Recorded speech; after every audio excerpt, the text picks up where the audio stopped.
En el nombre del Padre, del Hijo y del Espíritu Santo. Amén. Del Evangelio según San Mateo, en el capítulo 13, versículos del 31 al 35. En aquel tiempo, dijo Jesús a las turbas esta parábola: El reino de los cielos es semejante al grano de mostaza que tomó un hombre y sembró en su campo. Este es a la vista menudísimo entre todas las semillas, mas creciendo viene a ser mayor que todas las legumbres y se hace árbol, de forma que las aves del cielo bajan y posan en sus ramas. Y añadió esta otra parábola: El reino de los cielos es semejante a la levadura que coge una mujer y esconde en 3 sacos de harina hasta que toda la masa queda fermentada. Todas estas cosas dijo Jesús al pueblo por parábolas, sin las cuales no solía predicarles, cumpliéndose lo que había dicho el profeta: abriré mi boca para hablar con parábolas. Publicaré cosas que han estado ocultas desde la creación del mundo. Palabra del Señor.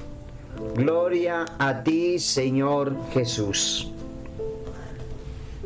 Dijo Jesús al pueblo esta parábola: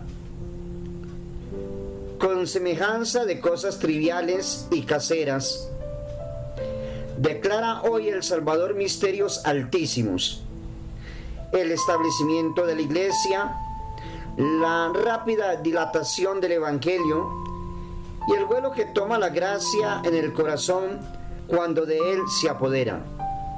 Adoremos la infinita sabiduría de Dios que, acomodándose a nuestra rudeza, nos habla como igual a igual, declarándonos las cosas del cielo por las del suelo. Siendo grande, se hizo maestro de los pequeños para sacar de ellos provecho y no aplauso. Al revés de nosotros, que andamos siempre empinados y de puntillas, queriendo que el auditorio nos admire más que nos entienda. Líbrenos Dios de sermones en que sobresale el ingenio del orador y no el celo de la salud ajena. Semejante es el reino de los cielos al grano de mostaza. En la pequeñez de esta semilla se ve dibujado el nacimiento de la Iglesia. El grano del Evangelio, cuando le sembró Cristo, cuán imperceptible fue a los ojos de la carne. Aún muchos de los que le vieron le despreciaron. Mas, ¿qué sucedió? Creció tanto y tomó tal vuelo que sobrepujó a la sabiduría de los gentiles y la oscureció, mostrando a todo el mundo sus tinieblas. La fe adora en el anonadamiento del Salvador los débiles principios de que echó en mano para que campease más su grandeza. Dice el texto sagrado que le toma un hombre y le siembra en su campo.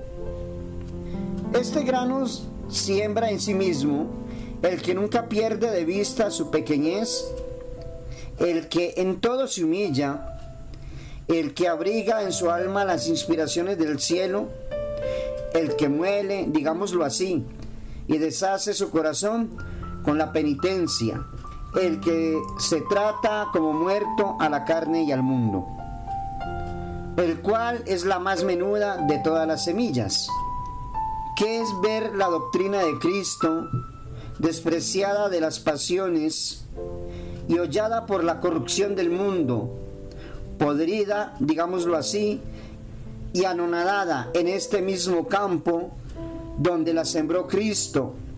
A pesar de todos estos obstáculos, crecer y extender sus ramas y hacer sombra a toda la tierra.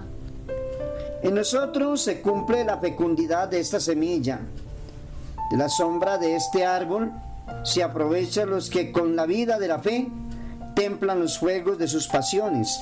De su fruto comen los que se alimentan de la verdad del Espíritu y no de los engaños de la carne. ¿Qué fuera de ti y de mí si de nuestro suelo arrancara Dios este árbol de la fe para trasplantarlo a otra mejor huerta? ¿Cuántos ejemplares hay de esto y cuán recientes? No nos debe Dios la conservación de la fe. Misericordia suya es que permanezca en nosotros, así como lo fue el habernosla dado. ¿Quién no temerá los juicios de Dios, viendo cómo suele trasplantar la fe de los reinos que abusan de ella, siguiendo el espíritu del mundo? Después de crecido es mayor que todas las otras legumbres, dice el Evangelio. Cristo, exaltado por su humildad, condena esa ansia que tienes tú porque te honre y te ensalce el mundo. Miserable eres si te exalta el mundo, soberbio si te exaltas tú mismo. No son estos los caminos de la exaltación sólida y verdadera. Solo el que se hiciere semejante a Cristo en la humillación merece serlo en la gloria. Y se hace árbol tan grande. Este árbol le planta Dios en todos los justos. Una verdad eterna, una inspiración de Dios recibida en el corazón, se arraiga en él y se extiende y crece hasta formarse de ella un grande árbol, que es el cuerpo de las obras que nacen de esta santa semilla. Se pinta aquí también el triunfo cumplido de la verdad y la perfección de la caridad que será en la otra vida. Si aún estando perseguida la verdad y siendo imperfecta la caridad, son tan admirables los progresos que hacen una y otra en la Iglesia. ¿Qué será en la eternidad cuando sea de todo punto aniquilado el reino de la mentira y de la concupiscencia? Cuán ufanos estarán entonces los que ahora pertenecen a la verdad y a la santidad humillada. Dice el Evangelio, otra parábola les dijo: infatigable es el celo de la ajena instrucción. Por varios medios enseña una misma verdad. Nunca se da por contento. Todo trabajo le parece corto cuando se trata de inspirar a los ignorantes ideas verdaderas y sólidas del reino de Cristo. Mal procuran asemejarse a Cristo los párrocos y los padres de familia negligentes en enseñar a sus súbditos la doctrina cristiana. Semejante es el reino de los cielos a la levadura. Así como sin la levadura está la harina fría y desabrida, y no tiene unión ni movimiento, mas mezclada con ella se aviva y recibe sabor y calor, y sus partes desunidas entre sí forman una sola masa que fermenta con su virtud.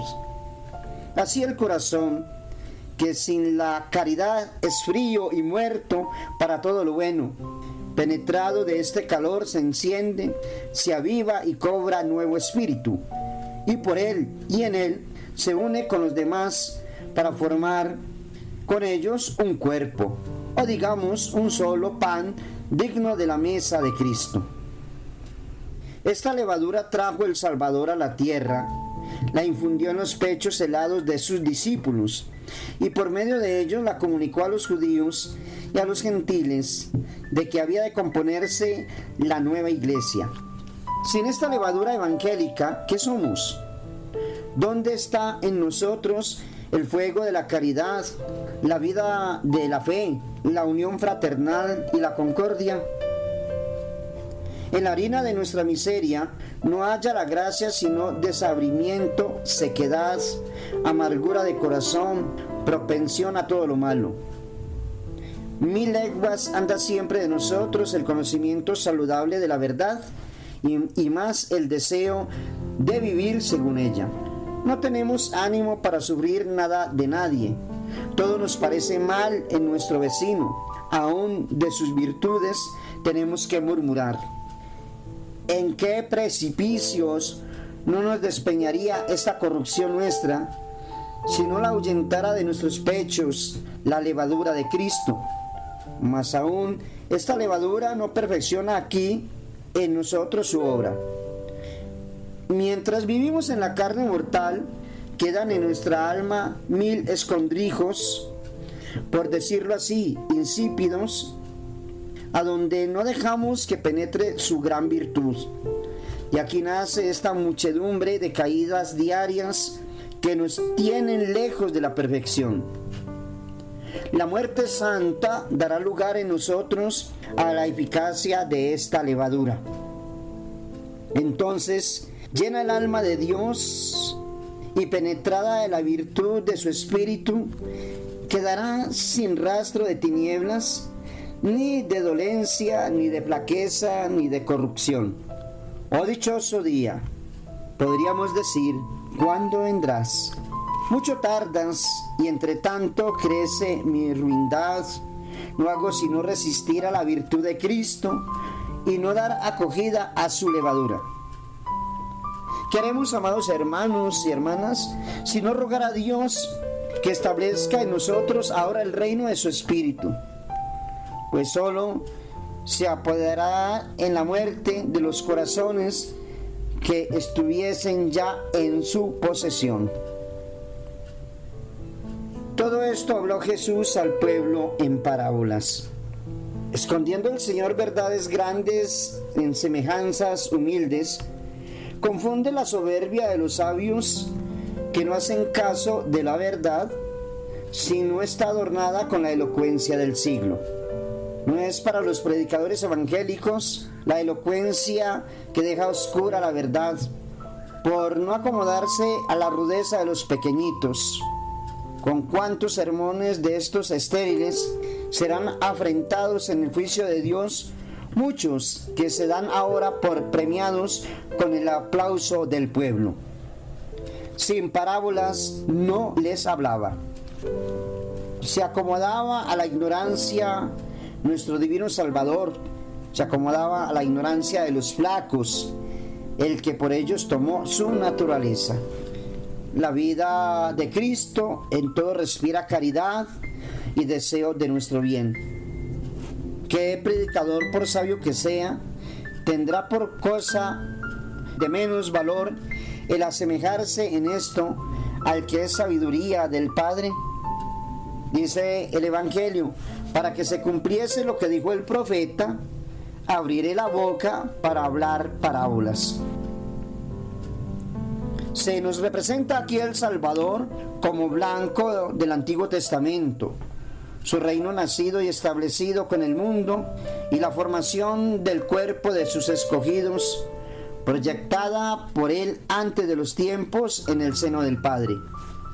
El que estudie debidamente la ciencia de Cristo verá el mundo invisible en el visible, el cielo en la tierra, el segundo Adán, Cristo, en el primero. La iglesia cristiana en la sinagoga. En esta escuela aprendemos el diferente uso del cielo y de la tierra, el comercio antiguo y moderno de los dos mundos, las maravillas que ha obrado el Señor desde el principio, las leyes que nos manda guardar, su duración, su eficacia, su utilidad, su excelencia. Todas estas cosas encierra en sí la palabra de Dios y otras sin número, de que solo tenemos ideas generales y confusas. ¿Quién ama la verdad y huye de la fuente de ella, que es Cristo? Amados hermanos y hermanas, Dios los colme de bendiciones. Sigo orando por todos ustedes.